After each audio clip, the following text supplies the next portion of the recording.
before jumping into the big question of what is ACMOS that everyone's thinking, is your story that led you into learning about ACMOS, because you struggled with your health and that led you into searching for different solutions. So can you share your story of how this all started?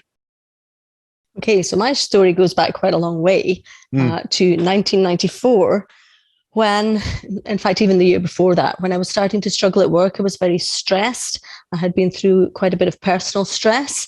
And then in early 1994, I found a lump in my neck, which turned out to be a Hodgkin's lymphoma.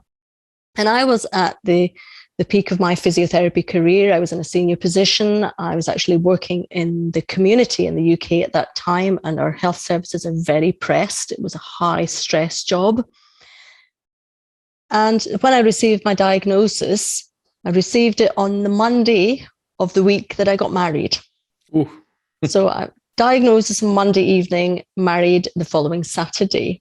Wow. And then instead of a honeymoon, I had to come back to Inverness, where I live, to hospital for surgery and then for radiotherapy treatment. And I had a big range of radiotherapy. I had jaw to diaphragm and out past both axillae. It's called mantle radiotherapy. And that was a lot of exposure. I was warned to expect fatigue, but I was also told that most people go back to work 4 to 6 weeks later. So by 6 weeks, I felt I was hanging about and not living up to the expectations. So I went back to work and lasted for, I think, less than 2 weeks. Mm-hmm. Reduced my hours, managed on reduced hours for another couple of weeks, and then crashed. And I was off for a couple of months then, a couple more months. So by that time, it was half a year had gone past. Went back to work again, half time, and 6 months later, really crashed. Chronic fatigue, burnout. So I am a bit of a perfectionist, and I like to do things well, and I'm not happy to work if I don't feel that I'm giving it my all. And so my attempts to do that became part of my problem. Mm. And I had chronic fatigue for between 1995 and 2002. Chronic fatigue to the extent where I almost shaved my head because it was so painful to dry my hair. Wow. So I just cut my hair short. I could not walk beyond 2 lampposts. And when I moved house in 5 years after the onset of the illness, I deliberately chose a house that had all the bedrooms and bathroom on one level because I couldn't walk up and down stairs. And then I had a baby. And being pregnant helped me. Doesn't help everyone, but with chronic fatigue, but it helped me. And I thought I was better, but I was still quite slow compared to the other mums.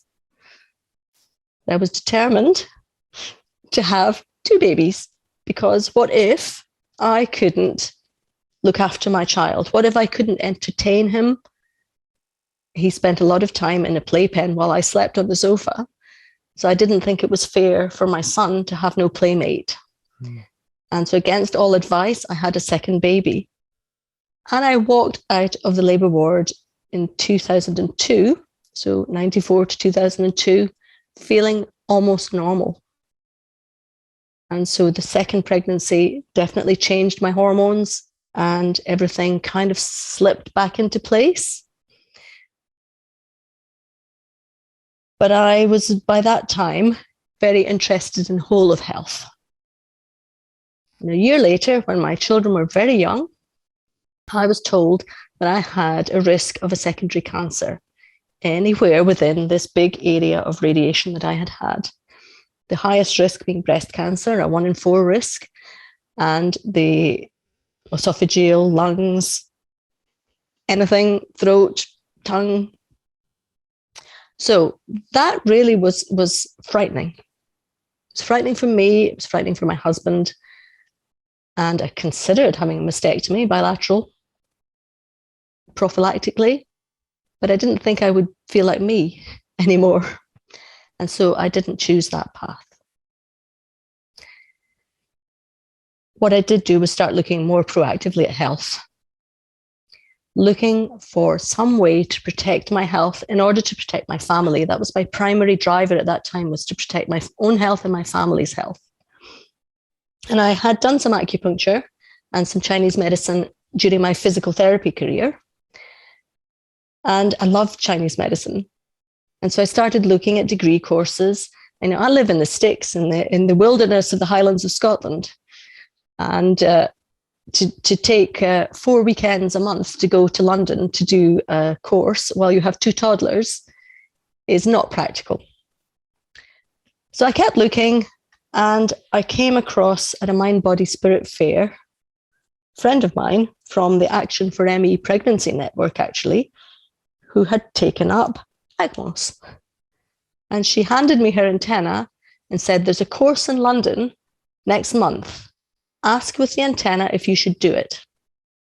And I was blown away. I'd never seen one of these before. I said, no, what are you talking about? I've never dowsed. I've never, okay, right.